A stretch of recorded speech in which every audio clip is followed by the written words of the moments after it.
everybody, I'm Ann. I'm Bill.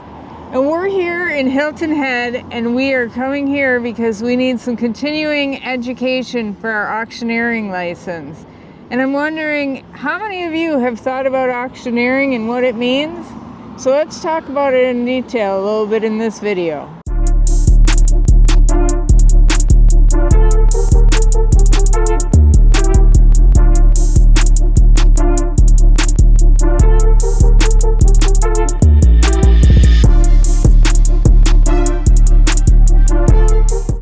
So we're here in Hilton Head at the South Carolina Auctioneers Association Conference. And so we are doing our continuing ed here, as well as meeting with a lot of other auctioneers and having a good time. I'm going to give you the information on how to become an auctioneer in South Carolina, because that's where we live. I will suggest that you're going to have to go into your own state, because every state has their own rules and regulations on how to become an auctioneer. And there are a few states that don't have any requirements for being an auctioneer, but the majority of them do. So I guess the first thing you want to really discuss today is, what do you actually need to do in South Carolina to get your license? So the first thing that you need to do to become an auctioneer in South Carolina is you have to educate yourself on the rules, laws, and regulations of being an auctioneer and what that involves. So what we did is we took an 80-hour class, and it was a hybrid class. So that meant that we spent about a week in person in classes, and then the remainder of the time we did an online course, which was Zoom calls and things like that. And it was very informative. I learned so much information, and I would highly suggest it. Now, if you don't want to go in person at all, there are classes that you can do completely online. And I believe they have gone back to doing full-time in-person as well. But it has changed a lot since COVID. Yep. One of the other ways you can actually become an auctioneer in South Carolina, you can become an apprentice of an auctioneer, and you can do that for 1 year. After you complete that 1 year, you would become a licensed South Carolina auctioneer. So then the state wants to make sure that you are a solid person, an upstanding citizen. Mm-hmm. So they do have you do a background check. And we actually had to go down to a police station with a form, and they signed off saying, well, they basically gave our background, our criminal background check. They just want to make sure that you don't have any felonies, that you haven't caused any fraud. They're not looking for speeding tickets or things like that. They just want to make sure that you are a safe person to be running these auctions and being involved with the South Carolina citizens, keeping everybody safe. Now, keep in mind, we are talking about South Carolina.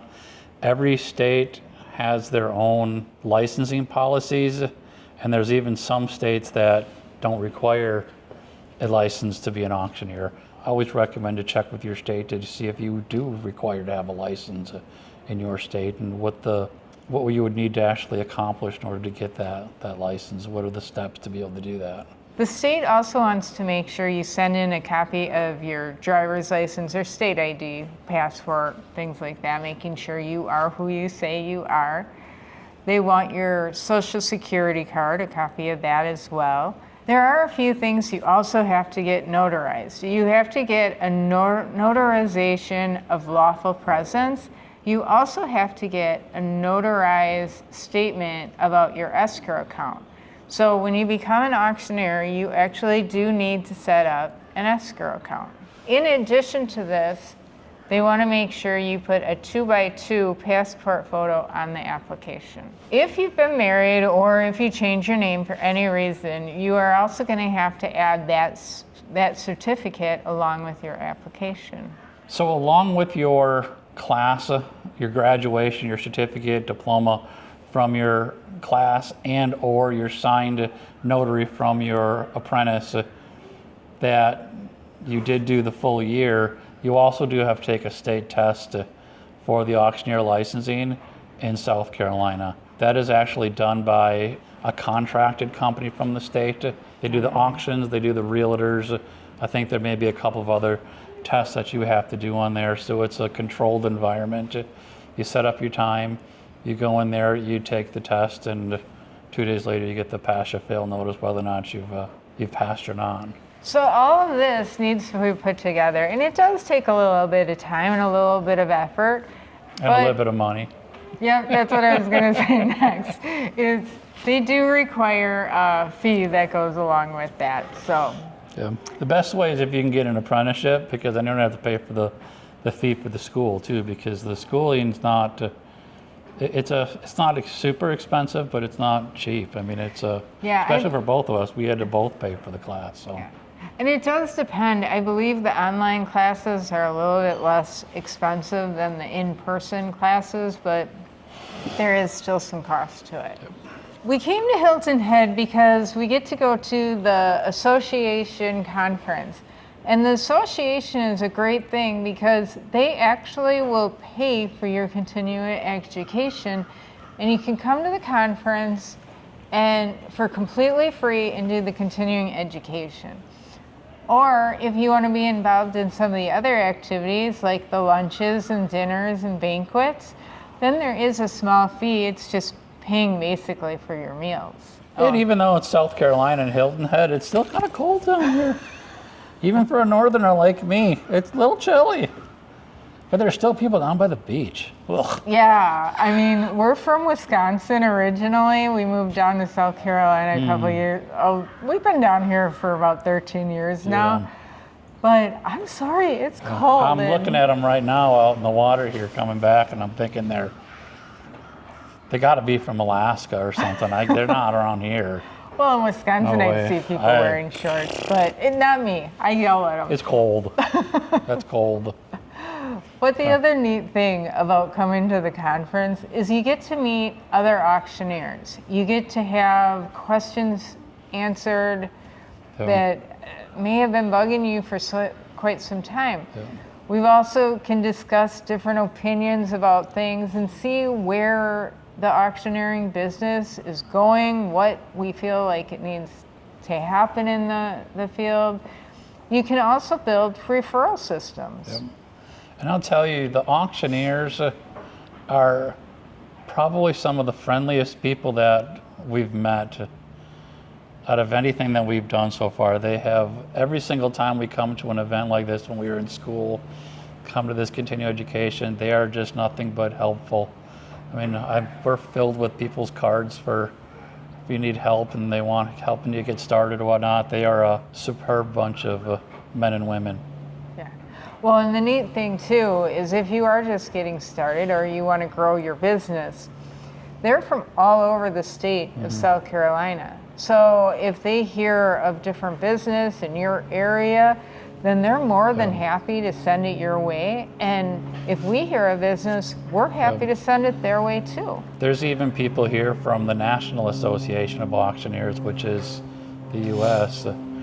So the reach goes further than just this state. And I can't imagine that any other state is going to be much different as far as the personalities. They are just, they love what they do and they love to share it with whoever wants to listen to them.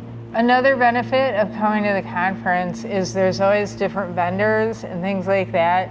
I know Billy always likes to wear different hats, and he was able to pick up a couple hats from the different vendors. But more importantly, you get to talk to them and get your questions answered and maybe even see different services that you didn't realize that they offered. We mentioned we're here for continuing education. When you become a licensed auctioneer, every odd year is when your license becomes due for renewal. Yep, There's on obviously June 30th. June 30th. There's a fee involved in that. In South Carolina, it's $300 to renew your license. So we have each $300, and then there's another fee if you have an LLC that you have to have a firm license attached to it, which we are an LLC, so we have to have the firm license also. That's a whole nother topic if you want us to talk about that. So every 2 years on an odd year, and within those 2 years, you have to have 8 hours of continuing education, and it's got to be an approved South Carolina curriculum for it.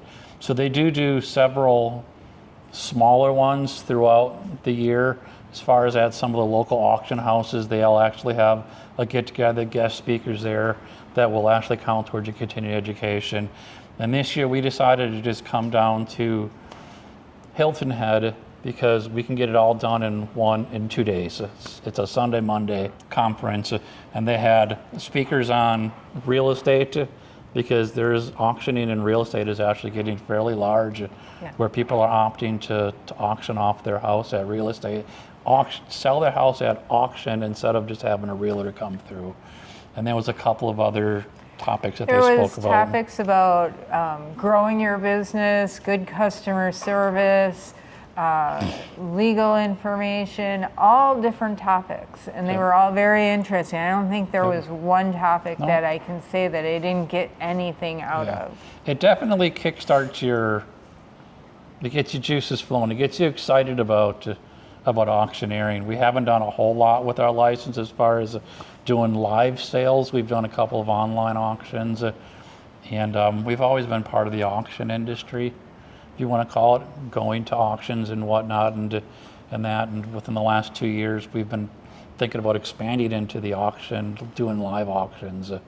So it does definitely kickstart your interest again. It gets you going. It gets you motivated, and it starts making you think about, what can I do with my business? How can I grow it? How can I make it bigger? What can I do better? And I think overall, that is probably the best benefit of going to conventions, whether it's in auctioneering or in another field. That's the benefit of going to conventions. And I guess that brings us into our main topic of where can you go with your auctioneering license and what do you need it for? And that kind of brings up the common question we always get asked is when do I need my license and when do I not need a license? There's so many platforms that are popping up right now. There's eBay, there's whatnot, there's Didbit. There's a lot of licensing. I've seen Facebook live shows going on. We've seen YouTube live auctions going on. So that raises that question of, looks like an auction, is it really an auction? And I'm going to just give you the South Carolina State Auctioneer Licensing rule and let you make that call. But this is what South Carolina says an auction is. Auction means the sale of goods or real estate by means of exchange between an auctioneer and a member of an audience.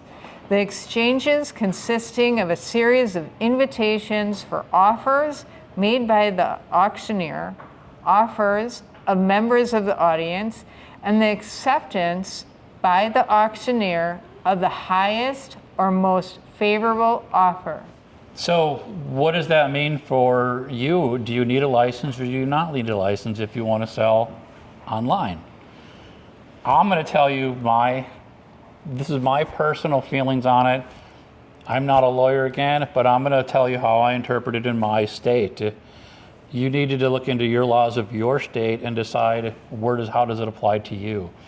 But online platforms, when I'm live on camera like I am now, whether I'm pushing a button to start a timer or I'm looking at comments and questions or any other way, I've initiated the auction and I'm ending the auction and I'm calling that winner at the end of that auction and I'm doing it live on camera. I consider myself the auctioneer.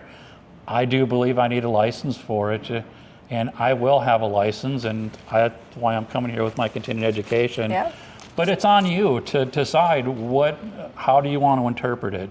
The way I'm going to look at it, I'd rather err on the side of not getting into any type of legal troubles of being an auctioneer. But again, it's not a clear cut. I'm not even going to say it's not clear cut. Everything is always open to interpretation. You can interpret it however you wish.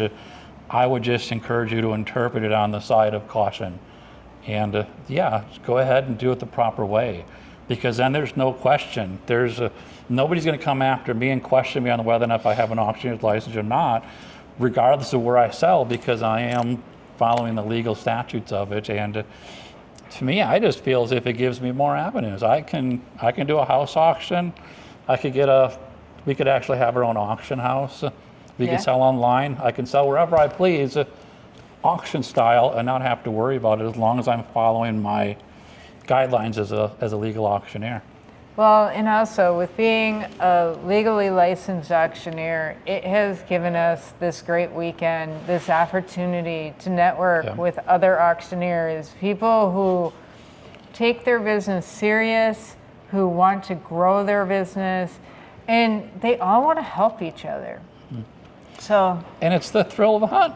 I It's mean, the they all thrill of have the the hunt. same. They all have the same ambitions, and they love to tell you about their successes, their failures.